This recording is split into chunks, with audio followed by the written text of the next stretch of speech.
What's up, everyone? So in this video, I'm going to talk you through how to use our datasheet, the new lineup optimizer, and then also touch on the injury updates tab and a few of the other things.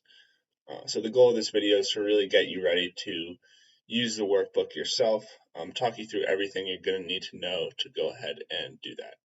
If you've already used various parts of the workbook and you're familiar with the injury updates tab, all that stuff, then I'll leave a link in the description to where you can skip ahead in the video for when I'll start talking about the advanced lineup optimizer. But you can see here that on the right in the introduction tab, we have a sheet breakdown, which is just a description of a few of the sheets in this workbook. And then we also have a few important links. Over here on the left, you have 6 or 7 points that are important to read if you've never used this workbook, such as the data on the following sheets is color-coded.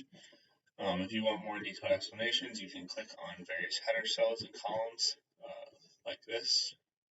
And then a few more things that I'm not going to get into, but if it is your first time using this workbook, you should go ahead and read for yourself. The second tab, or the second worksheet in this workbook is our DraftKings data sheet. You can see we have the exact same thing for FanDuel, but each data sheet is going to have 4 or 5 sections. The first section is just some basic player information. The second is our projections, and these are projections for points, minutes, ownership. So those are kind of the big three. And then we also have some value ratings. So projected dollars per point is just a very standard way to measure value. To do that, you're going to go ahead and divide the salary by the projected points. And then we also have a dynamic projected plus minus rating. And I've written an article on this, so I'm not going to go too deep into it. But if you're interested, you can go ahead and check out that article on our website for why we use dynamic projected plus minus. Moving on, we have the line in the over/under, so some Vegas metrics. Some important information for when players are ruled out, so the team usage out, positional minutes missing. A couple other various ratings we have here. Advanced statistics like player usage, is the team on a back-to-back, and then finally opponent ranks. So how does the team that LeBron is playing against, for this example, rank in salary adjusted defense versus position? How do they rank against players with LeBron's player profile? And then you can just go ahead and read through all of the rest of these if you want. The next thing I'm going to talk about is the injury updates tab. And this is important because we tend to release our data sheet around 4 to 5 each day. So 2 to 3 hours before the tip-off of the main slate of games. And obviously, at that point, not all the information is going to be out. There could be cases where 2 or 3 players are ruled out after we release our data sheet. There could be some days where no one's ruled out. But in the cases where additional players are ruled out after we release our data sheet, having this injury updates tab is a really nice way to account for that. If there's some significant news, we will try and re-upload a data sheet if we can. But if you've already downloaded it, you can always go ahead and so what you're going to do, and for example, I'll talk about if LaMelo Ball had been ruled out after we had released our data sheet, all you do is enter an O in this column, hit enter, you see it fill with a red background. Then you can come back into either of the data sheets and you can see that adjustment reflected in the columns AX and AY. So in new projected points, obviously LaMelo is now going to have a 0 because he's not playing. The change is the negative 32.2 that we had him projected for before. And then you can also see that some of his teammates, like Terry Rozier, are going to get a boost from him being out. And that boost is going to be different depending on which teammate it is. So, for example, Malik Monk, who probably is going to take up a lot of those additional minutes and a lot of that additional usage from LaMelo being out, is going to get a bigger boost than a guy like Gordon Hayward. The final thing I'm going to talk about is what probably most of you came here for, and that is the advanced lineup optimizer. So we're really excited about this. I think it has a ton of potential, but it's also pretty complex, and it definitely takes a bit of getting used to. I'm going to try and walk you through every single thing you're going to need to know when you're using it. I'm going to try and do it in about 5 minutes. But I'm not going to go into the strategy that's going to go into this. So if you are subscribed and you are using the optimizer, I'm going to have some videos here that you can see already lined up on the right. And those videos are where I'm going to talk about kind of how to harness the different metrics here, and what numbers you might want to think about when you are using this to best build your lineups. But okay, to quickly walk you through how you're going to use this, you can see there's cash, GPP, cash lock exclude, GPP lock and exclude. And if you wanted to optimize for just kind of a pure cash lineup, you would put an X in here and you would solve. And you can see that by putting an X in there, I have, and I'll actually delete it and do it again. You can take note of what these values are. So by putting an X in here, you can see that it changes these values to what we think are some strong things to consider when you're building a cash lineup. So for example, there's a minimum minutes threshold of 22.5 minutes, because when you're building a cash lineup, you don't want exposure to players under a certain number of minutes. And then to solve, you would go data, solver, and solve.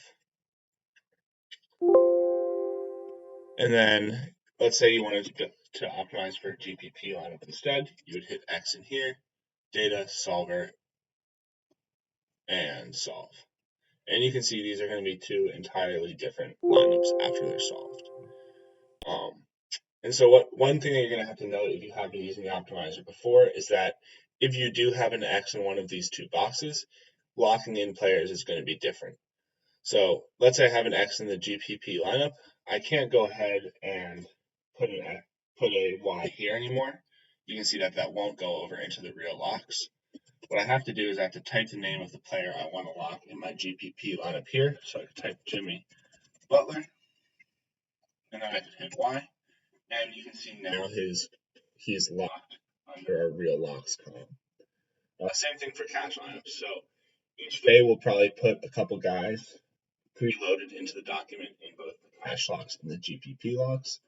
But if you don't like the guys that we put, or you don't think they're strong plays, you can change them. You can delete them. So let's say you didn't think Lonnie Walker was a strong play. Maybe you're smarter than us. You can go ahead and delete that. And then when I do put an X in the cash box, you can see that Lonnie Walker is no longer going to be locked in. The final thing you can do is continue using the optimizer just like you have been. So if you don't have an X in either of these two boxes, you can continue to lock or exclude players like this. And that's really all you're going to need to know in terms of locking and excluding for the different lineups. The final thing I'm going to touch on with this toggle bar is if you want to make your own settings for optimizing, you can do that in column J. So let's say you wanted players under 10% ownership. You wanted to play an extremely low ownership line. You can put in the 10 here. You'll see that this value changes to the 10, and you can see which players it went ahead and zeroed out. So it still has guys like Levine, Cat, Jimmy Butler, Trae Young, but it zeroed out guys like Curry, Braun, and Sabonis. Again, maybe you want only a really high minutes lineup with guys over 25 projected minutes. You can put that in the column J, and you can see it reflected in columns H and I. So again, you can play with all of these values.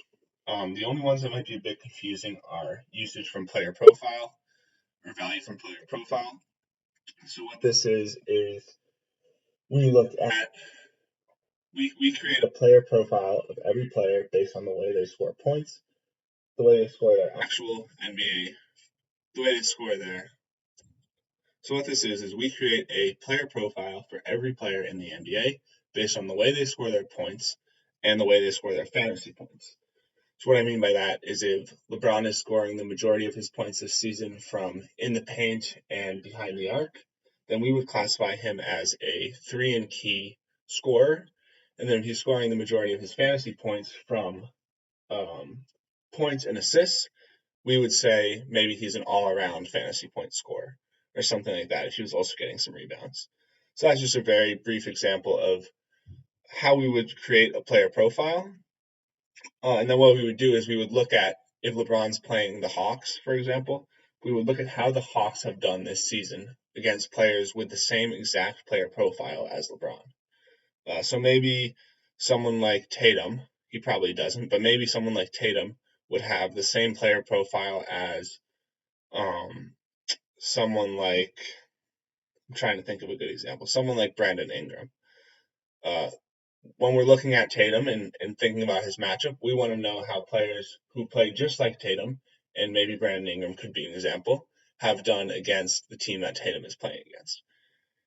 And so that's what this value from player profile is here. If you put in a 0, it's going to exclude all the players who have a bad matchup from that. If you put in a positive number, it's going to exclude players who even have a bit of a good matchup. And if you put in like a -10 or a -20, it's going to exclude players who only have a really bad matchup. So, for example, I could put in a -20, move this up to 100, move adjustments to 0, and you can see it's only really excluding LeBron, Donovan Mitchell, Terry Rozier. So these are guys who have a really, really tough matchup in terms of their player profile metric. Salary adjusted defense versus position, kind of similar, but what it is we look at how the team that the player is playing against has done against that position. So if LeBron is classified as a point guard, small forward, we look at how the team he's playing against has done against point guard, small forward players this season. If Jared Allen's playing against the Rockets, we look at how the Rockets have done against centers this season. So again, if you put in a 15, it's going to exclude all the players who have below average salary adjusted DVP rankings. Anything under 15, those players won't be in your lineup building consideration anymore. So I hope that makes sense how that's going to work. Again, one more thing you can look at is the total ownership percentage. And this is just going to sum the projected ownership of every player in your lineup. So for a GPP, and again, I'll talk about this more in some of the videos, you might want to keep this lower. For a cash contest, you might not care about this as much. But yeah, final thing I'll talk about is these two columns here, which are lock and exclude and adjustments. What's a bit different than locking players is that anytime you want to exclude a player in this, all you have to do is enter an N into one of these columns. So even if I'm optimizing for cash, by entering an N into these two, it's still going to continue to exclude these two players.